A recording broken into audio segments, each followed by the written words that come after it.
आखिरी बार आपकी रिलेशनशिप हो, शायद इस बार चीजें सीरियस है। इसके जवाब में एडम क्लार्क सोफी को आई लव यू कहता है और सोफी भी आई लव यू टू कहकर इसे पूरा करती है। सब लोग उनके लिए तालियां बजाते हैं। नेक्स्ट सीन में हम सुपर सोसाइटी शो का सेट देखते हैं। ये लॉस एंजलिस में था। सोफी वहां पर अपने को स्टाफ के साथ रिहर्सल कर रही थी। किसी काम की वजह से वो वैन में जाती है। वहां पर उसने देखा कि एडम क्लार्क किसी और लड़की को किस कर रहा था। उसे देखकर वो सरप्राइज्ड हो जाती है। वो सफाई देते हुए कहता है कि मैं अपना कैरेक्टर निभा रहा था, मेरे और उस लड़की के बीच में कुछ भी नहीं है। सोफी समझ चुकी थी कि उस पर चीट कर रहा है और उसे इस सब बातों से बहुत बुरा लगता है। सोफी वहां से बाहर आ जाती है। उसके असिस्टेंट उसे पूछती है कि क्या तुम ठीक हो, पर सोफी वहां पर उल्टी कर देती है। बाद में हमें एक फोन रिंग होता दिखता है। ये मार्गोट का था, जो सोफी और एडम क्लार्क दोनों की एजेंट थी। सोफी ने जिस लड़की को देखा था इसके बारे में वो पूछ रही थी। पूछती है कि वो कैसी दिख रही थी, वो दोनों कर क्या रहे थे।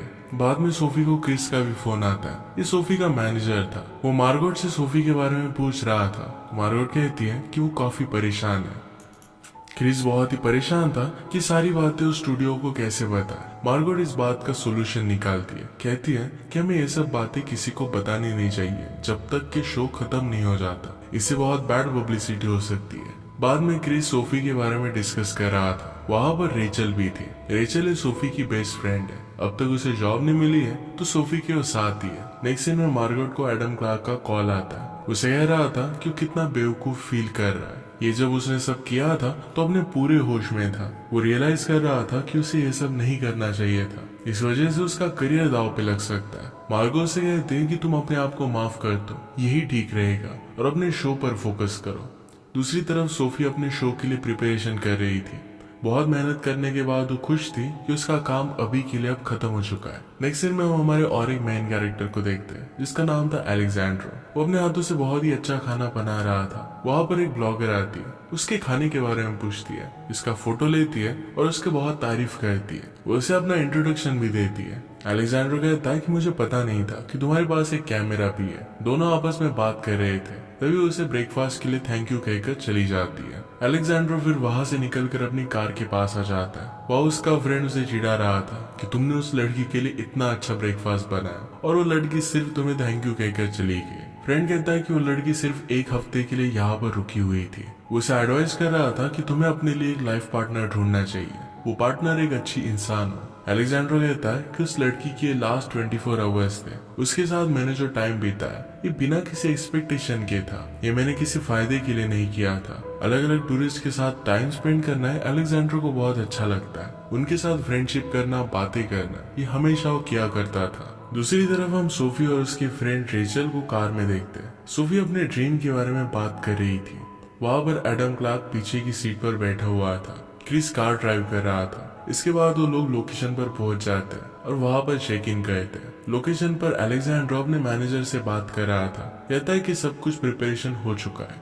अलेक्जेंड्रो के नीचे एक आदमी काम करने वाला था, तो अलेक्जेंड्रो मैनेजर से कहता है कि उसने अभी तक रिपोर्ट नहीं किया है। मैनेजर कहती है कि मैंने उस आदमी को निकाल दिया है क्योंकि वो किसी गेस्ट के साथ इंटीमेट हुआ था। इस पर वो बहुत ही गुस्सा थी। मैनेजर फिर अलेक्जेंड्रो को खुद लोगों का ख्याल रखने के लिए कहती है। अलेक्जेंड्रो कहता है कि मैं ऑलरेडी ये सब चीजें कर चुका हूँ, उसका प्रमोशन हो गया था, अब वो फिर से ये सब चीजें नहीं करना चाहता था। मैनेजर उसे फोर्स करती है और अब उसे करना ही पड़ेगा। वो कहती कि कोई भी काम छोटा या बड़ा नहीं होता, इस होटल को हमें साथ में मिलकर संभालना है। क्या तुम नहीं चाहते कि मुझे भी प्रमोशन मिल जाए? दोनों थोड़ा सा झगड़ने लग गए थे, पर फिर भी उसे अपने मैनेजर की बात माननी पड़ती है। शिव अलेक्जेंड्रो फिर जिस गेस्ट का उसे ख्याल रखना था उस कमरे में जाता है। उसने रियलाइज किया कि वहां पर टॉवेल नहीं है। वो फिर टॉवेल लेने के लिए चला जाता है। रेचल और सोफी फिर उसी कमरे में आते हैं। दोनों को वैकेशन पर बहुत अच्छा लगता है। सोफी नहाने के लिए जाने की बात करती है। रेचल को उसने हक किया और कहा कि हमेशा मुझे सपोर्ट करने के लिए थैंक यू। रेचल फिर उसके लिए ड्रिंक लेने के लिए चली गई। सोफी फिर नहाने के लिए चली जाती है। सोफी को मिरर में अपनी कैरेक्टर फायर फिना दिखाई देती है। कैरेक्टर सोफी के बारे में तारीफ कर रही थी कि किस तरीके से अमेजिंग है। बाद में वो बाहर आ रही थी, तभी सोफी और शिव अलेक्जेंड्रो दोनों टकरा जाते हैं। इस बात से सोफी गुस्सा हो जाती है कि अलेक्जेंड्रो ने उसे बिना कपड़ों के देख लिया। पूछती है कि तुम हो कौन? उसे लग रहा था कि अलेक्जेंड्रो उसे अपने के लिए यहाँ पर आया हुआ है और उससे वो माफी मांगता है। वो खुद को as a junior manager introduce करता है। वो कहता है कि अपने केस को फैसिलिटी अच्छी तरीके से एक्सप्लेन करे, ये मेरा काम है। सोफी कहती है कि तुम एक बहुत ही बुरे मैनेजर हो। सोफी ने कहा कि क्या तुम्हें शॉवर की आवाज नहीं आई कि बिना नॉक किए तुम अंदर आ गए। अलेक्जेंड्रो माफी मांगता है और कहता है कि दोबारा से ऐसा कभी भी नहीं होगा। सोफी टॉवेल लिपट कर बाहर आके वहां पर रेचल भी आ जाती है। शेफ अलेक्जेंड्रो वहां से निकल जाता है और कहता है कि किसी और चीज की जरूरत हो तो मुझे बता देना। बाद में हम देखते हैं शेफ अलेक्जेंड्रो अपने फ्रेंड के साथ बैठा हुआ था। वहां पर एक लेडी आती है और उसे थैंक यू कहती है क्योंकि टॉवेल पहुंचाने का काम उस लेडी का था और अलेक्जेंड्रो ने कर दिया था। वो कह रही थी कि यहाँ पर एडम क्लार्क भी रुका है जो बहुत हैंडसम है, उसकी हाइट भी बहुत अच्छी है। वो बहुत एक्साइटेड थी कि किस तरीके से उसने उसे टच किया। अलेक्जेंड्रो का फ्रेंड टाची उस लड़की को कहता है कि वो सिर्फ तुम्हें टिप दे रहा था। इसके बाद आज सुबह जो हुआ था ये अलेक्जेंड्रो अपने फ्रेंड को बताता है। बाद में हम रेचल और सोफी को देखते हैं। सोफी रेचल से कहती है क्या आज सुबह में अलेक्जेंड्रो के साथ ज्यादा ही रूड हो गई थी। बाद में वहां पर क्रिस आता है। एडम क्लार्क और रेचल के साथ जो भी हुआ था ये सारी चीज को वायरल करने की बात हो रही थी। क्रिस ऐसा करने के लिए मना कर देता है। वो कह रहा था कि नई स्क्रिप्ट के लिए हमें सेलिब्रेट करना चाहिए, बाकी बातों को हमें छोड़ देना चाहिए। क्रिस बताता है कि न्यूयॉर्क से तुम्हारे लिए एक बहुत ही अच्छा ऑफर आया है। बाद में मार्गोट का कॉल आता है और उसे कह रही थी कि अभी तुम्हें अपने ब्रेकअप के बारे में कोई भी पोस्ट नहीं करनी चाहिए। जब तक शूटिंग वगैरह खत्म नहीं हो जाती तब तक हमें कुछ नहीं करना चाहिए। सोफी कहती है कि क्या इस इंडस्ट्री में वुमन के लिए कोई वैल्यूज नहीं है। ये सब उसे एक ट्रैप की तरह लग रहा था। मार्गोट उसे याद दिलाती है कि लड़कियों के लिए इंडस्ट्री कितनी रूथलेस है। वो नहीं चाहती थी कि सोफी ने आज तक जो भी काम किया था ये सारी चीजें मिट्टी में मिल जाए। वो कहती है कि तुम्हें अपनी जर्नी पर फोकस करना चाहिए, इन सब चीजों को छोड़ देना चाहिए। सोफी को अब भी कुछ भी समझ में नहीं आ रहा था। मार्गोट कहती है कि मैं तुम्हें बाद में कॉल करूंगी। नेक्स्ट सीन में हम डायरेक्टली शूटिंग देखते हैं। वहां पर सोफी किसी चट्टान पर लेटी हुई थी। एडम क्लार्क उसके पास होता है। डायरेक्ट लाइट, कैमरा और एक्शन कहकर उन्हें एक्ट करने के लिए कहा जाता है। एडम अपना हीरो का मास्क निकालकर सोफी को किस करने के लिए आगे बढ़ता है। सोफी यहाँ पर एक्टिंग ठीक से कर नहीं पा रही थी। इस सीन को कट कर दिया जाता है। फिर से जब ये सीन होता है तो सोफी अपनी एक्टिंग बहुत ही अच्छी तरीके से करती है। डायरेक्टर इस बात से खुश हो जाती है। नेक्स्ट सीन में हम देखते हैं कि सोफी को होटल में आने के लिए बहुत देर हो गई थी। उसे बहुत भूख लगी थी और तभी वहां से अलेक्जेंड्रो गुजरता है। वो उसे कैसी है इसके बारे में पूछ रहा था तो सोफी उसे रात का मेनू के बारे में पूछती है। तभी वहां पर एक आदमी आता है जिसने काफी ड्रिंक किया था। वो सोफी को तंग करने लगता है। अलेक्जेंड्रो उस आदमी को अपने रूम में जाने के लिए कहता है। सोफी को वहां पर बुली होने से वो बचा लेता है। वो उसे मेनू कार्ड देता है। सोफी उसे डिशेज के बारे में पूछती है पर वो कहता है कि किचन अब बंद हो चुका है। सोफी को लग रहा था कि मॉर्निंग तक अब उसे भूखा रहना पड़ेगा। वो फिर अलेक्जेंड्रो के पास चली जाती है। अलेक्जेंड्रो फिर उसे सैंडविच बना कर देता है। सोफी उससे कहती है कि क्या तुम हमेशा यहाँ पर खाना बनाते हो।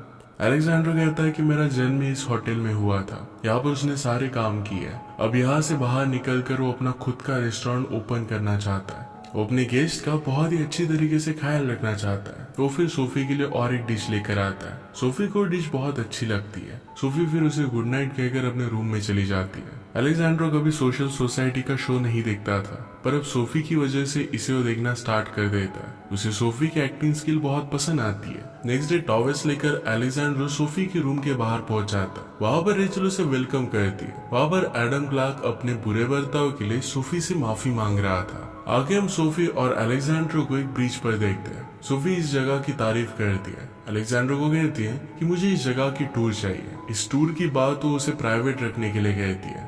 अलेक्जेंड्रो उसे बहुत सारी चॉइसेस देता है कि वो क्या क्या कर सकते हैं। सोफी को डांसिंग के लिए जाना था।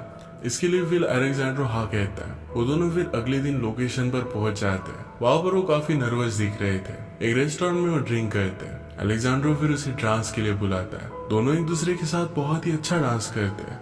बाद में सोफी सब चीजों के लिए उसे थैंक यू कहती है। वो दोनों फिर बहुत करीब आ गए थे। सोफी अलेक्जेंड्रो को किस कर लेती है और फिर अपने रूम में चली जाती है।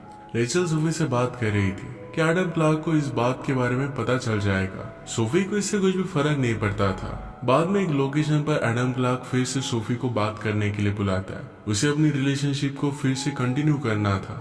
सोफी उसे कहती है कुछ टाइम के लिए मैं तुमसे दूर रहना चाहती हूँ। नेक्स्ट सीन में हम सोफी और अलेक्जेंड्रो को स्विमिंग पूल के पास स्विम करता हुआ देखते हैं। वो दोनों एक दूसरे के साथ बहुत ही खुश थे।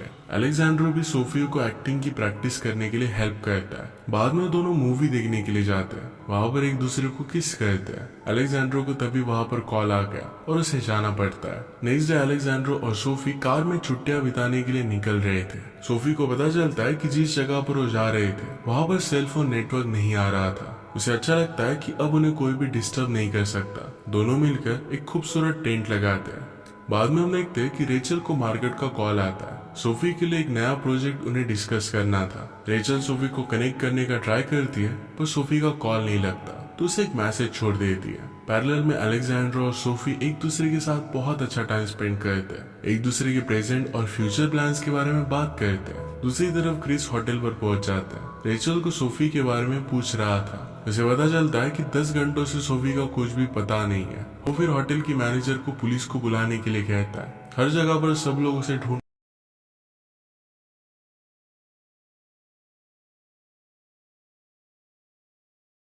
थे। पैदल में सोफी और अलेक्जेंड्रो नाइट में बीच पर कैंपिंग फायर के पास बैठे हुए थे। सोफी कहती है कि मेरे कैरेक्टर को लेकर मैं बहुत खुश हूँ पर इस कैरेक्टर को मैं सही से समझ नहीं पाती।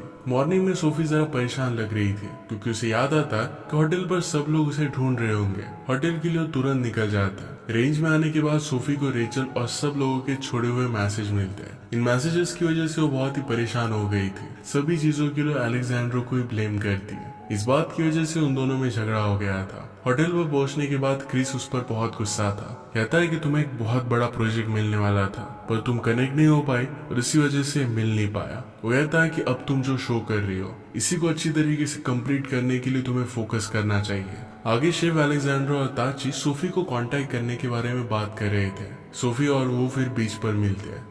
सोफी ने उसके साथ जो बुरा बर्ताव किया था इसके लिए सॉरी कहती है। अलेक्जेंड्रो कहता है कि वैकेशन पर मेरी फैमिली के साथ मैं मैक्सिको जा रहा हूँ। सोफी कहती है कि मैं भी तुम्हारे साथ आना चाहती हूँ। वो दोनों फिर मैक्सिको चले जाते हैं। एक दूसरे के साथ बहुत अच्छा टाइम स्पेंड करते हैं। मैक्सिको में अलेक्जेंड्रो की फैमिली उन्हें देखकर बहुत खुश थी। उनकी फैमिली फ्रेंच बोल रहे थे और सोफी को ज्यादा कुछ भी समझ में नहीं आती। वहाँ पर अलेक्जेंड्रो के डैड अपनी दूसरी शादी कर रहे थे। उन्हें पता चलता है कि सोफी एक एक्ट्रेस है और वो बहुत ही एक्साइटेड थे।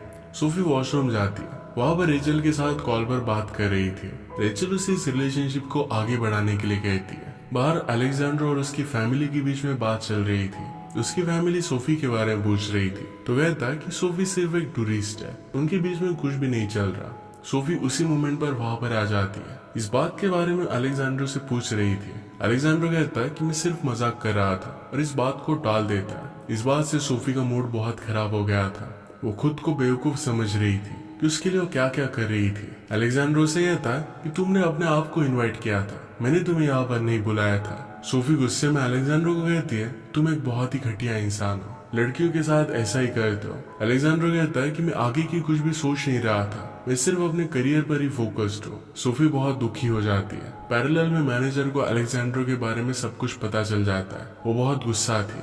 सोशल मीडिया पर एडम क्लार्क और सोफी के ब्रेकअप के बारे में काफी चीजें वायरल हो रही थी। अलेक्जेंड्रो रियलाइज करता है कि उसने सोफी को सही से ट्रीट नहीं किया। उसकी शूटिंग की सेट पर वो पहुंच जाता है। वो रेचल से सोफी को मनाने के लिए हेल्प मांगता है। वो सोफी को ढूंढ रहा था तो डायरेक्टली एडम क्लार्क के वैन में आ गया। एडम क्लार्क पूछता है कि क्या तुम सोफी को ढूंढ रहे हो, क्या तुम उससे सच में प्यार करते हो। अलेक्जेंड्रो इसके लिए हाँ कहता है। बाद में वो एडम क्लार्क का एक कॉस्ट्यूम पहनकर सेट पर आ गया ताकि उसे कोई भी रोके ना। वो फिर सेट पर सोफी से माफी मांगता है। वो उसे कितना प्यार करता है इसके बारे में उसने उसे कहा। उसे कहता है कि मैं तुमसे बहुत प्यार करता हूँ। अपनी गलती के लिए सॉरी कहता है। उसने सब लोगों से डिस्टर्बेंस के लिए माफी भी मांगी। सोफी फिर वहां से निकल जाती है और रात में एक पार्टी में आती है। अलेक्जेंड्रो बहुत दुखी था। पार्टी में सोफी को एक छोटी सी फैन मिली।